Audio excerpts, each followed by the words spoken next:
Ырыс келди. Ол Советский айлынын Аксу району Советский айлы Кызылкыя мектеби Ысык-Көл областы боюнча.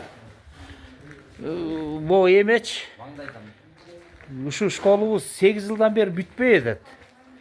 Тепкичтери уже өбөлөнүп атат. Салынып бүтө элек, кире элек биз. Уже тепкичтери өбөлөнүп атат. Мына момундай акыбалда.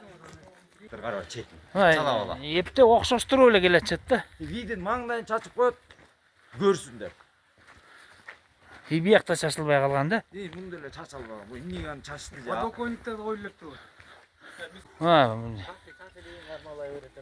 Ушу 8 жылдан бери салынып келатып, ушул акыбал менен турат. Анан быйыл сентябрда беребиз дешкен. Губернатор келип, аким келип, ошолор деле бул темп менен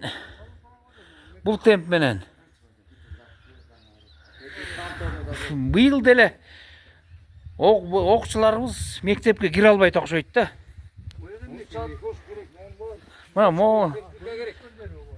Бригадирине айтсак, бригадири денег нету дейт, акча жок. Эски мондай эмелерди коюп койгон котелдорду.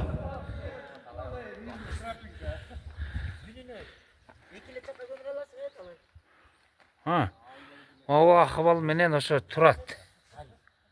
Кыш болуп атат, жетип алалы, иштеп атат, жетип ала сентябрга чейин бүтпөйт окшойт да. 3 эле болчу башында.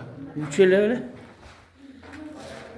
О, потолок Ошо көрсөт. Жүртиян. Эмеси жылбай атат да, сентябрга чейин бүткөрө албайт окшойбуз да. Мыскелди ушуякты биздин элдин үнүн жогорку бийликтерге жеткирсеңиздер жакшы болот эле да. Бүтүп бүтпөй кайра сындырып, кайра улап, бирдеме эле кылып эле. Ушул бойдон 8 жылдан бери ушинтип турушат. Көбүчкөн уялап